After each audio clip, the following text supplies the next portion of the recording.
नाशिकमधील शैक्षणिक क्षेत्रात महत्त्वपूर्ण कार्य बजावणाऱ्या सेंट्रल हिंदू मिलिटरी एज्युकेशन सोसायटीचे विद्याप्रबोधिनी प्रशाला मराठी व सेमी इंग्लिश माध्यमिक पूर्व माध्यमिक विभाग रामभूमी डॉक्टर मुंजे मार्ग नाशिक यांच्या वतीनं प्राथमिक माध्यम 12 वर्षापर्यंतच्या विद्यार्थ्यांसाठी 10 ते 15 दिवसांचा नाट्य समर कॅम्पचं आयोजन करण्यात आलंय।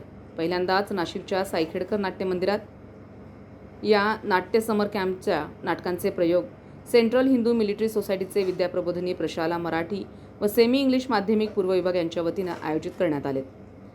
यावेळी प्राथमिक माध्यमातील विद्यार्थ्यांनी आपल्यातील कलागुणांना वाव देऊन नाट्य अभिनय सादर करून उपस्थित पालक आणि शिक्षकांची मनं जिंकली आहेत।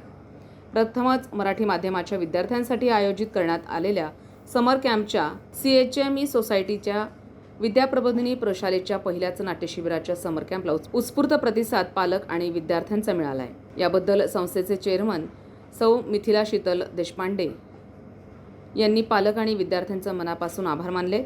या प्रसंगी प्रमुख पाहुणे म्हणून मुंबई मनपा सेकंडरी स्कूलचे मुख्याध्यापक अंबादास त्र्यंबक जोशी, प्रशिक्षक मिलिंद श्रीकांत फडके, एक्सपेलियर शाळेचे ड्रामा टीचर प्रमुख सुजित अंबादास जोशी, डॉक्टर मधुश्री सावजी यांच्यासह संस्थेचे बालवाडी शाखेच्या मुख्याध्यापिका वैशाली रवींद्र भट, शिक्षिका रुद्राणी संत यांच्यासह सेंट्रल हिंदू मिलिटरी एज्युकेशन सोसायटीचे अधिकारी, विद्याप्रबोधिनी शाळेचे शिक्षक, विद्यार्थी, पालक मोठ्या संख्येत उपस्थित होते।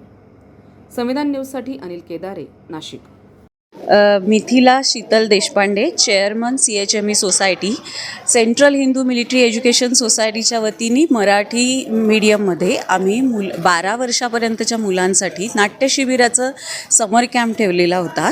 त्यामध्ये एवढ्या मुलांनी सहभाग घेतला आणि आमचाही हा पहिलाच प्रयोग होता की मुलांनी एवढ्या मोठ्या स्टेजवर हा कार्यक्रम करणं, आणि तो आज सक्सेसफुल झाला आणि आमच्या संस्थेचंही आम्हाला त्याच्यामुळे सहकार्य मिळालं आणि त्याच्यामुळे आमची संस्था आज वेगवेगळ्या ठिकाणी पोहोचली। बाहेरगावून आलेल्याही मुलांनी याच्यामध्ये सहभाग घेतल्यामुळे त्यांनाही या गोष्टीचा आनंद मिळाला। भट मॅडम आणि फडके सर यांची विशेष मेहनत असल्यामुळे मी त्या दोघांचेही अभिनंदन करते। धन्यवाद। शाळा जी आहे ती अशा विविध उपक्रमांना जी मान्यता देते, त्यांच्याकडून करून घेते, सहकार्य देते, आर्थिक सहकार्य महत्त्वाचं असतं ते पण देते आणि पालकांचाही खूप सहभाग असतो आणि अशा सर्व कलांना शाळांनी हे केलं पाहिजे।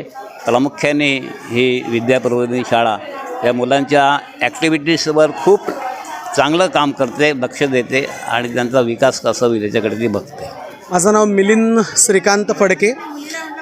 मी गेली 15 दिवस या शाळेमध्ये येऊन विद्यार्थ्यांचं प्रशिक्षण शिबिर घेत होतो बालनाट्यासंदर्भात आणि मुलांचा सर्वांगीण विकासासाठी बालनाट्य किती गरजेचं आहे हे मुलांना समजावून सांगून त्यांच्याकडनं आणि राजा फसला हे नाटक बालनाट्य बसवून घेतलं।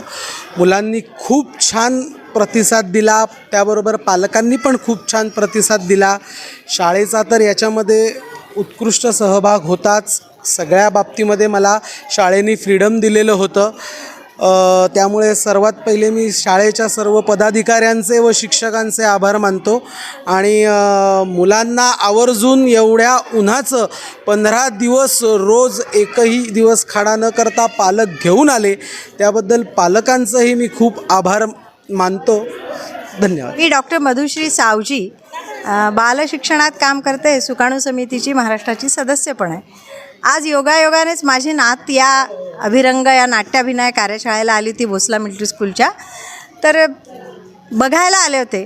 पण मला असं वाटतं की जे अभिरंग या नाट्यसंस्थेनी आणि सुजित जोशी, अंबादास जोशी आणि फडके सरांनी मुलांकडनं करवून घेतली तिन्ही नाटकं एवढी दर्जेदार होती की मला असं वाटतं की जर मराठी शिकवायचं आहे मुलांना तर असं नाट्याभिनयाची चळवळ असणं अत्यंत गरजेचं आहे। आणि खरं तर मला खूप आनंद झाला की अंबादास जोशींकडे अभ्यासक्रम पण आहे त्याचा 5वी ते 9वीचा, तर हा तर नक्कीच मी पोचवण्याचा प्रयत्न करेल। प्रत्येक शाळेमध्ये जर हे घडलं तर मला असं वाटतं की जे 6 C's म्हणतात, आलेल्या 21व्या शतकातली कौशल्य मानली आहे NEPमध्ये, नॅशनल एज्युकेशन पॉलिसीमध्ये, तर ती म्हणजे त्याच्यामध्ये एक करेजियस, कॉन्फिडन्स, कम्युनिकेशन, क्युरियस आणि क्रिएटिव्हिटी अशी जी मांडली आहे त्याच्यामध्ये हे सगळं नाट्याभिनयाचं येतं। म्हणजे मुलांना बोलायला शिकवणं, धारिष्ठ्याने 5 वर्षाच्या मुलांपासून 15 वर्षापर्यंत त्यांनी ज्या पद्धतीने 15 दिवसात उभं केलं आहे, हॅट्स ऑफ. खूपच सुंदर. सौ रुद्राणी संत. सध्या मी विद्याप्रबोधिनी प्रशाला मराठी माध्यम बालवाडी विभागामध्ये संगीत शिक्षिका म्हणून कार्यरत आहे. यावर्षी जे नाट्य प्रशिक्षण शिबिर घेण्यात आलं होतं त्यामध्ये लहान मुलं जी होती 5 ते 7 वयोगटातली, त्यांचं प्रशिक्षक म्हणून काम मी बघितलं होतं.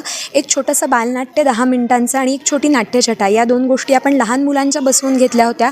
खऱ्या अर्थाने अगदी 5, 6, 7 हा वयोगट इतका लहान आहे की सगळ्यात पहिल्यांदा ही मुलं रंगमंचावर येत असतात आणि त्याच पद्धतीने सगळ्यात पहिल्यांदा सगळ्यांसमोर इतक्या मॉबसमोर काहीतरी सादर करणं हीच खूप मोठी गोष्ट आहे. आत्मविश्वासाने इथे येऊन काहीतरी बोलणं, कारण आजही आपण इतक्या मोठ्या वयातसुद्धा 4 लोकांसमोर बोलणं फार अवघड असतं, तर ही इतकी लहान मुलं एवढ्या लोकांसमोर बोलत आहेत ही खूप मोठी गोष्ट आहे.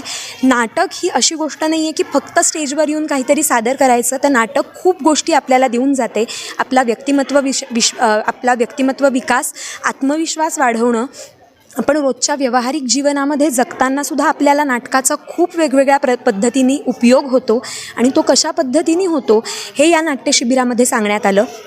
फक्त नाटक बसवायचं किंवा ते प्रेक्षकांसमोर सादर करायचं, एक मोठं व्हायचं, फेम मिळवायची ह्या दृष्टीने नाही, तर मुलांना हे सुद्धा सांगण्यात आलं की तुमचं जे काही पात्र आहे, राजा इथेच स्टेजवर आल्यानंतर, एक्झिट घेतल्यानंतर तो राजा गेलेला आहे, हे प्रत्येक मुलाला कळलं पाहिजे. आणि यातून पुढे जाऊन ही सगळी मुलं मोठी होऊन वेगवेगळ्या क्षेत्रामध्ये जातील, पण ते त्यांचा मूळ जे आहे ते नाटकापासून सुरुवात झालेली आहे. त्यामुळे त्यांच्यामध्ये कुठल्याही क्षेत्रात गेल्यानंतरचा जो आत्मविश्वास आहे तो तसाच टिकून राहील, ही नक्कीच आम्हाला सगळ्यांना खात्री आहे.